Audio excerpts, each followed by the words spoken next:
5 गरीब अनाथ बहनों का जामुन घर। आ जाओ सब लोग, खाना बन गया है। माँ, आज तो बहुत अच्छी खुशबू आ रही है। क्या बनाया है खाने में? तुम पांचों की मनपसंद भिंडी। अरे वाह, आज तो खाने में भिंडी है। लेकिन माँ, भिंडी तो बहुत महंगी है, तो आपने भिंडी कैसे खरीदी? आज जब मैं जामुन बेचकर घर आ रही थी तो रास्ते में एक बहुत बड़ा घर बन रहा था। वहां पर एक मजदूर की कमी थी। ईंट उठाने के लिए तो मैं चली गई। ईंट उठाने के लिए मुझे 100 रुपए मिले थे, तो मैं उसी से ही तुम लोगों के लिए भिंडी ले आई। तुम लोगों को रोज रोज दाल चावल खाता हुआ देख मुझे बहुत दुख होता था।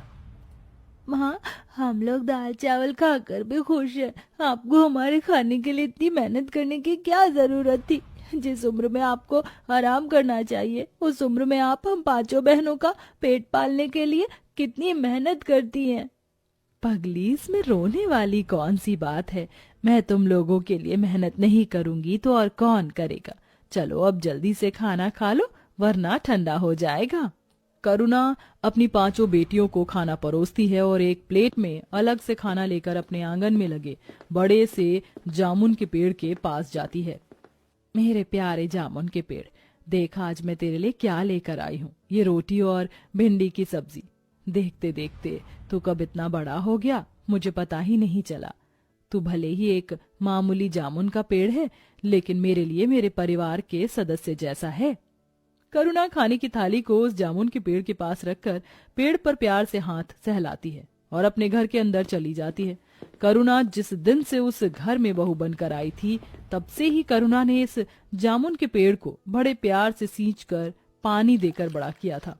इसी जामुन के पेड़ के जामुन करुणा ले जाकर बाजार में बेचकर अपना और अपनी पांचों बेटियों का गुजारा करती थी। माँ, तुम नाश्ता छोड़कर इस जामुन के पेड़ को यहाँ पानी दे रही हो। अगर एक दिन पानी नहीं दोगी तो क्या हो जाएगा? बेटा, पेड़ों में भी हम इंसानों की तरह जान होती है, इसीलिए समय पर इन्हें पानी देना चाहिए। हम तो भूख लगने पर खाना मांग कर खा लेते हैं, लेकिन ये तो बेजुबान होते हैं। इन्हें कोई तकलीफ होगी तो हमें कैसे बताएंगे? आप तो बिल्कुल इस जामुन के पेड़ को अपने बेटे की तरह प्यार करती हो। जामुन के पेड़ को समय समय पर पानी देना और उसका ख्याल रखना करुणा के जीवन का एक हिस्सा बन चुका था। अरे घर पर कोई है क्या? कालू राम, तू यहाँ? तेरी हिम्मत कैसे हुई मेरे घर में कदम रखने की?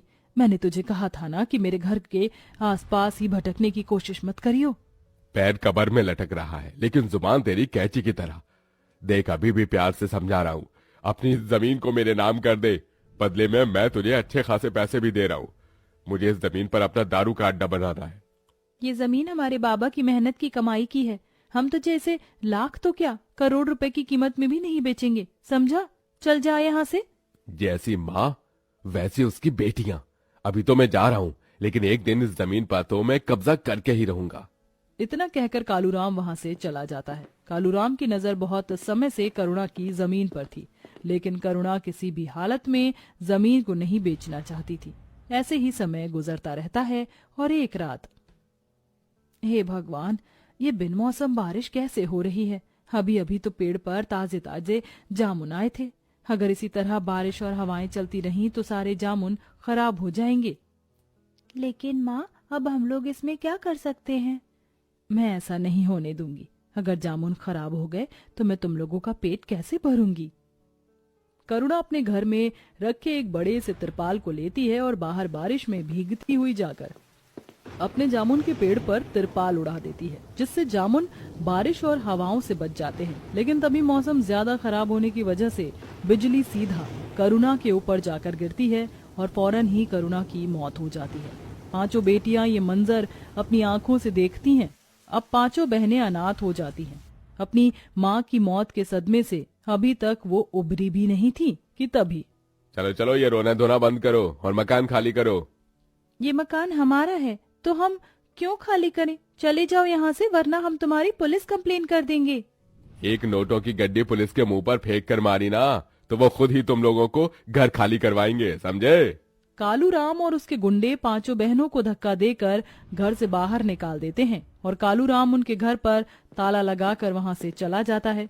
जिसके बाद पांचों बहनें अपने ही आंगन में, अपने ही घर के बाहर बैठकर बेसहारा की तरह रो रही हो।